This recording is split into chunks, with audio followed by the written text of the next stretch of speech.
নমস্কার বন্ধুরা, এই ভিডিওতে সবাইকে স্বাগত। তো বন্ধুরা, আজকে আমরা এই ভিডিওতে যে বিষয়টা নিয়ে কথা বলবো সেটা হলো চ্যাম্পিয়ন্স ট্রফি 2025, যেটা আমরা সবাই জানি এই মুহূর্তে ইন্টারনেটে একটা আলোড়ন ফেলেছে এই বিষয়টা, যে এটা পাকিস্তানে আয়োজন করা হয়েছে এবং আইসিসি দ্বারা। এটা আইসিসি চ্যাম্পিয়ন্স ট্রফি 2025 যেটা হবে সেটা পাকিস্তানে। তো বন্ধুরা, এই বিষয়টি নিয়ে ইন্টারনেটে কিছু আলোচনা হচ্ছে এবং এর প্রখর এখন সামাজিক যোগাযোগ মাধ্যমে আলোচনা চলছে। তো এই বিষয়ে আমরা কিছু আমাদের মতামত জানাবো। চলো বন্ধুরা, শুরু করা যাক। আর আপনারা যদি ক্রিকেট, ফুটবল এবং বিভিন্ন রকমের স্পোর্টস, ইন্টারন্যাশনাল রিলেশনস, পলিটি ইত্যাদি এই ধরনের ভিডিও দেখতে চান এবং এই সমস্ত টপিকের উপরে ভিডিও দেখতে চান, বন্ধুরা অবশ্যই চ্যানেলটিকে সাবস্ক্রাইব করে রাখবেন। এই চ্যানেলে আমরা এই ধরনের ভিডিও আপলোড করে থাকি। চলো শুরু করা যাক বন্ধুরা। তো মেন যে পয়েন্টটা হচ্ছে যে পাকিস্তানে এই চ্যাম্পিয়ন্স ট্রফিটা আয়োজন করা হয়েছে এবং আইসিসি দ্বারা, যার হোস্ট কান্ট্রি পাকিস্তান, আর এটা হবে 2025-এ। তো ইতিমধ্যে যেটা জানা গেছে যে পাকিস্তান ক্রিকেট বোর্ড একটা তারা একটা নিজেরা ফিক্সচার বানিয়ে সেটা আইসিসিকে পাঠিয়েছে, যে সমস্ত বোর্ডের কাছ থেকে পারমিশন নিয়ে যে কোথায় কোন ম্যাচ হবে সেই বিষয়ে তাদের একটা টেম্পোরারি ফিক্সচার পাঠানো হয়েছে এবং সেই বিষয়ে সেটা মিডিয়াতে প্রকাশ পায় এবং তার ফলে বিভিন্ন মিডিয়াতে বিভিন্ন রকমের আউটপুট দেখা যায়। যেমন টিম ইন্ডিয়ার দেখা গেছে যে লাহোরের সমস্ত ম্যাচগুলো হবে। তো এই বিষয়ে দেখা যাচ্ছে যে টিম ইন্ডিয়ার কিছু মিডিয়া আউটলেট যেমন ANI নিউজ, বিসিসিআই কর্তৃক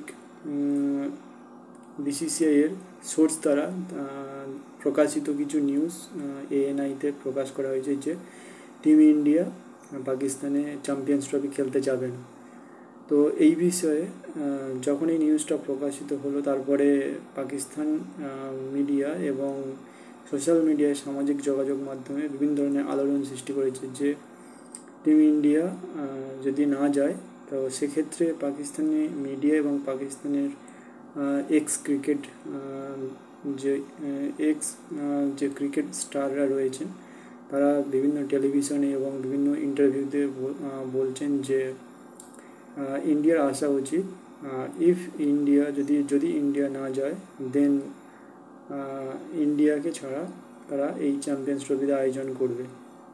ঠিক আছে, এটা একটা পয়েন্ট। আরেকটা পয়েন্ট, যদি ইন্ডিয়া না যায় তাহলে যদি না যায় তার ইন্ডিয়ার পরিবর্তে আরেকজন যে কান্ট্রি আছে, মানে বাংলাদেশের পরে 9 নম্বরে শ্রীলঙ্কা। তো শ্রীলঙ্কা অটোমেটিক্যালি এখানে ইন্ডিয়ার পরিবর্তে এসেই চ্যাম্পিয়ন্স ট্রফিতে যোগদান করবে 2025-এ। তো যে মেন যে প্রবলেমটা যেখানে বন্ধুরা, যে মেন প্রবলেমটা হবে এখানে যে বিসিসিআই, তো যে আমরা যদি দেখি যে ক্রিকেট যে কোনো মাল্টিন্যাশনাল যে টুর্নামেন্টগুলো আয়োজন করা হয়, যেমন ACC বা এশিয়া কাপ বা ICC T20 world cup, champions trophy বা ODI ওয়ার্ল্ড কাপ, সেখানে আমরা দেখি যে মেজর যে রেভিনিউ যেটা জেনারেট হয় বন্ধুরা, সেটা হয় ইন্ডিয়া থেকে। ইন্ডিয়ান মার্কেট, ইন্ডিয়ান স্পন্সর যারা থাকে তাদের থেকে বেশিরভাগ, যে প্রায় দেখতে 75% বা 80% যেসব রেভিনিউ আসে ইন্ডিয়ান মার্কেট থেকে আসে। যদি টিম ইন্ডিয়া এই চ্যাম্পিয়ন্স ট্রফিতে বন্ধুরা যদি বয়কট করে বা যদি না খেলে, তাহলে কিভাবে আইসিসি এই টুর্নামেন্টটা আয়োজন করবে? এক নম্বর ফাইন্যান্সিয়াল রিস্ক পড়বে। এবং পাকিস্তান যেটা বলতে চাইছে সেটা তারা বলছে তাদের তাদের আয়োজন করতে দেওয়া হয়েছে, তাই তারা সেটা বলছে। কিন্তু যেটা আয়োজনের যে মেন যে ব্যক্তি, মানে যে সংস্থা, সে হচ্ছে আইসিসি যদি দেখে যে এই টুর্নামেন্টটা আয়োজন করার ফলে কোনো রকম ইন্ডিয়াকে ছাড়া আয়োজন করার ফলে যদি কোনো রকম লাভ না থাকে, তাহলে এই টুর্নামেন্টটা আয়োজন করে কী লাভ? প্রথমত এটার একটা যে কনক্লুশন যেটা আসা যেতে পারে এবং যেটা হতে পারে বন্ধুরা, যে পাকিস্তান ক্রিকেট বোর্ড এবং আইসিসি এবং বিসিসিআই তিনজন মিলে একটা নিউট্রাল পয়েন্টে আসতে হবে, যে হয় একটা নিউট্রাল ভেন্যুতে খেলাটা আয়োজন করতে হবে, যার ফলে এই ফাইন্যান্সিয়াল সমস্যাটার সমাধান হয় টিম ইন্ডিয়া যোগদান করার ফলে। আরেকটা পয়েন্ট হচ্ছে, অলরেডি পাকিস্তান একটা হোস্ট কান্ট্রি আছে, তার সাথে আর একটা কান্ট্রিকে কো হোস্ট বানিয়ে সেখানে ইন্ডিয়ার ম্যাচগুলো সেখানে করানো দরকার। যদি তার ফলে আইসিসি চ্যাম্পিয়ন্স ট্রফি এটা হওয়া সম্ভব।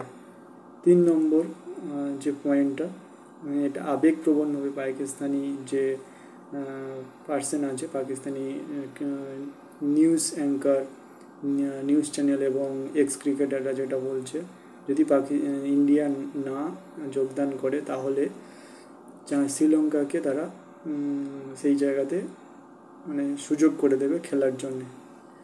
আইসিসি এটা জানে এবং সারা ওয়ার্ল্ড ক্রিকেট যেখানে যারা যে কান্ট্রি আছে যারা খেলে ক্রিকেট, তারা জানে যে ইন্ডিয়াকে ছাড়া যে কোনো মাল্টিল্যাটারাল টুর্নামেন্ট আয়োজন করা কতটা কষ্টকর, এবং সেই টুর্নামেন্ট থেকে লাভজনক, মানে একটা টুর্নামেন্ট আয়োজন করলে সেখান থেকে তো মানে লাভ করতে হবে, যে অন্য যারা বোর্ডগুলো আছে তাদেরকে তো সেই রেভিনিউ শেয়ার দিতে হবে। তো যদি কোনো লাভ না থাকে তাহলে টুর্নামেন্ট আয়োজন করে কি হবে, মানে সেখানে ক্রিকেটের গ্রোথ কিভাবে হবে, যেসব অ্যাসোসিয়েট কান্ট্রি আছে তারা কিভাবে ফান্ড পাবে, তাদের কিভাবে ফান্ড জেনারেট করবে কিভাবে, যদি এই মাল্টিল্যাটারাল টুর্নামেন্ট থেকেই তো ফান্ড জেনারেট হয়, সেগুলো বিভিন্ন কান্ট্রিতে তাদের ক্রিকেটের উন্নতির জন্য আইসিসি বিতরণ করে থাকে। তো বন্ধুরা, আমার মনে হয় এবং এটাই সাজেশান এটাই হতে পারে যে হয় একটা থার্ড কান্ট্রি কো হোস্ট করে পাকিস্তানের সাথে, দুটো কান্ট্রি কো হোস্ট করবে এবং সেখানে ইন্ডিয়ার ম্যাচগুলো করানো উচিত। আর যদি না হয় তাহলে সম্পূর্ণ চ্যাম্পিয়ন্স ট্রফি পাকিস্তানের বাইরে করানো উচিত, যার ফলে এই টুর্নামেন্টটা ভালোভাবে আয়োজন করা যাবে এবং এর থেকে মুনাফাও অর্জন হবে এবং সমস্ত ক্রিকেটের গ্রোথেও লাগবে, এবং অ্যাসোসিয়েট কান্ট্রিও লাভবান হবে এবং এটা ক্রিকেটের পক্ষে সবথেকে ভালো হবে। আপনার কি মতামত বন্ধুরা, কমেন্ট সেকশানে জানান এবং দেখা হবে নেক্সট ভিডিওতে। ধন্যবাদ।